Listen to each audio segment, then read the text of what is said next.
Three activities are associated with the accounting process.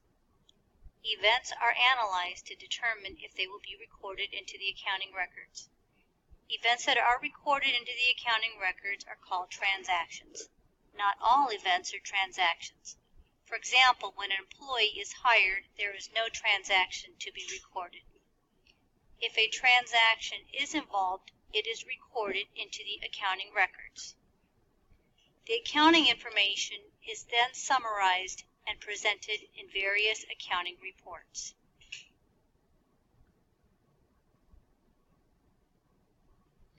There are multiple parties that are interested in the accounting reports. They can be categorized as either internal users of accounting information or external users of accounting information. Internal users are employees of the company.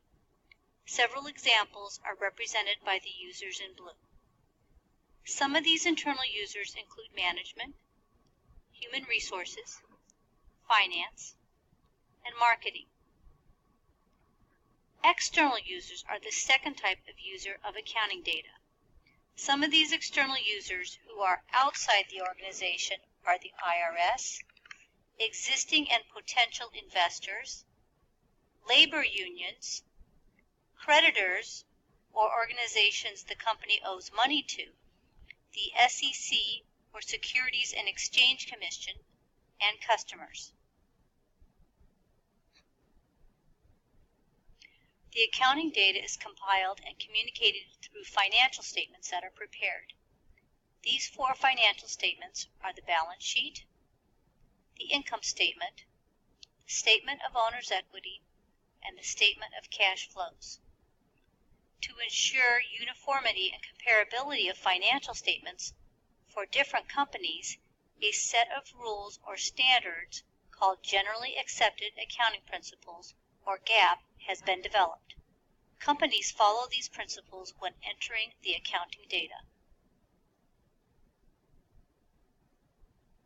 The basic accounting equation that will be discussed throughout the semester is assets equal liabilities plus owner's equity. Assets can be defined as economic resources with a future benefit. Key here are the terms future benefit. Liabilities are debts or obligations of the company. Liabilities may arise from money borrowed from the bank or a purchase made on credit. Owner's equity is the owner's claim to the assets. An example is a building with a cost of $500,000 with a related mortgage with a balance of $300,000. The asset is the building for $500,000. The liability is the $300,000 mortgage, and the owner's claim to the building is $200,000. $500,000 does equal $300,000 plus $200,000. A predominant asset account is cash. Accounts receivable represent amounts due to the company from its customers and would result from either a company making a sale or providing its service on account. This means the company has not yet received the money from its customers. Other asset accounts include supplies, such as office supplies, equipment, and land. They all represent future benefits to the company. Liability accounts include accounts payable that arise from purchases the company makes on account, or, in other words, has not yet paid for. Unearned revenue is recorded when a company receives cash from its customer before the company has earned it. For example, airline companies record unearned revenue when they receive cash from their customers or passengers before the passengers have flown on the airplane. The airline company has an obligation or liability to provide its service or flight in the future. Salaries payable represent amounts owed to employees for work performed. Liability accounts often include the word payable in their title. The owner's equity account is titled Owner's Capital. The basic accounting equation can be expanded to reflect the four types of activity that affect owner's equity. Owner's equity is increased by owner investments that are recorded into the owner's capital account. Owner's equity is decreased by owner's drawings that result from the owner taking cash out of the business for personal reasons. Revenues increase owner's equity and are generated when a company sells its product or provides its service. Sales revenue is recorded for companies that sell products, and service revenue is recorded for companies that provide a service such as accounting firms. Expenses decrease owner's equity and are the costs associated with operating a business. Many expense accounts include the word expense in the account title.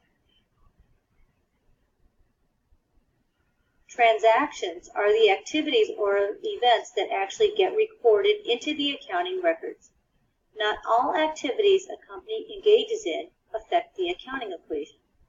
Transactions that are recorded into the accounting equation have a dual effect. That is, they affect at least two accounts.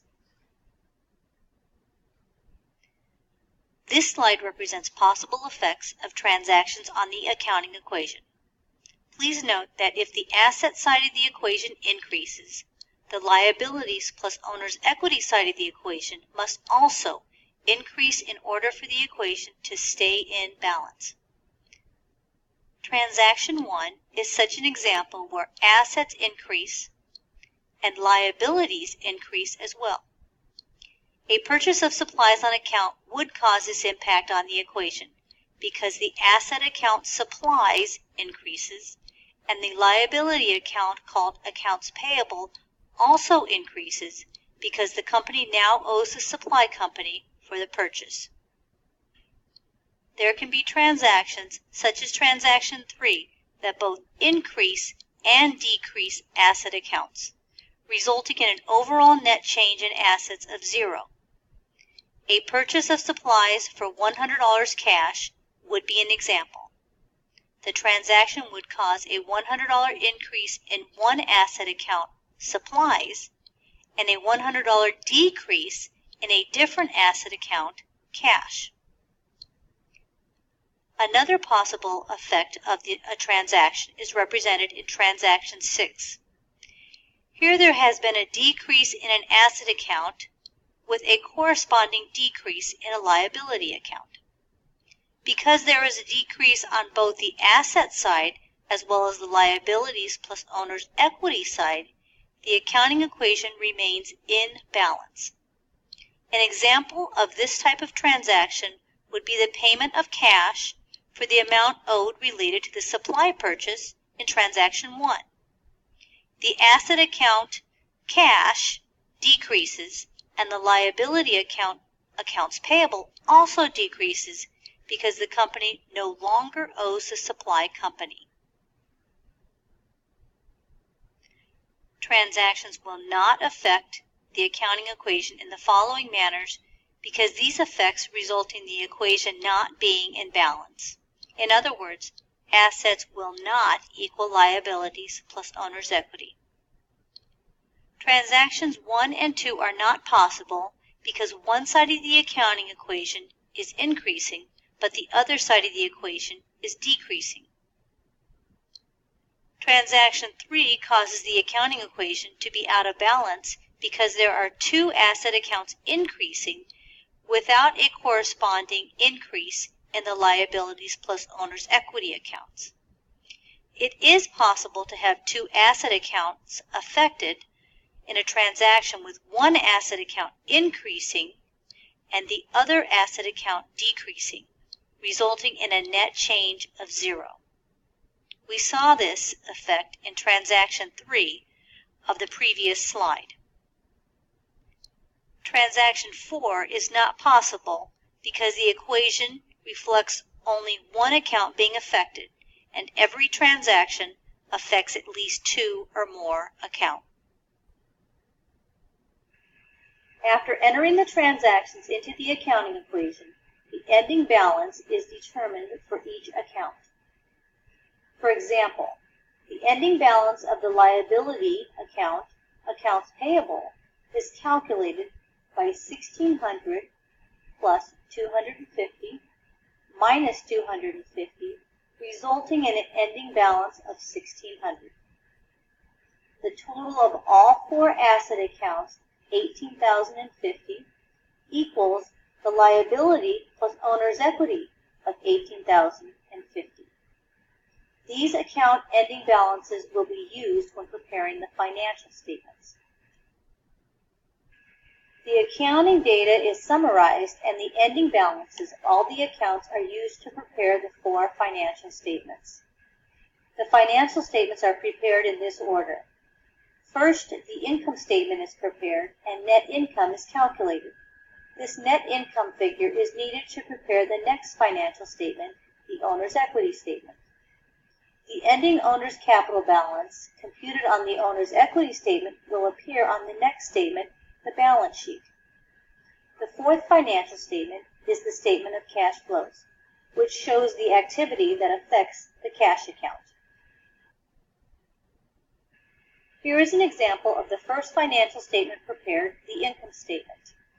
It reflects activity for the month ending September 30th, 2010. The revenues are presented first. SoftBite's revenues during the month are $4,700. Next, the expense accounts are presented. SoftBite has 4 expense accounts, and the account balances are presented here.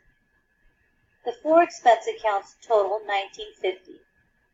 Net income of $2,750 is calculated by total revenues of $4,700 minus total expenses of $1,950. The next financial statement is the owner's equity statement. The beginning owner's capital balance is presented first. For SoftBite, the beginning capital balance is 0 because it is a new company. Existing companies would have a beginning balance other than 0. Next, owner investments and net income from the income statement are added. Owner investments and net income total $17,750.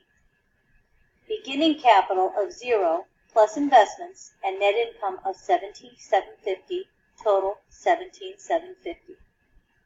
Then owner's drawings of $1,300 are subtracted to arrive at ending owner's capital at September 30th, 2010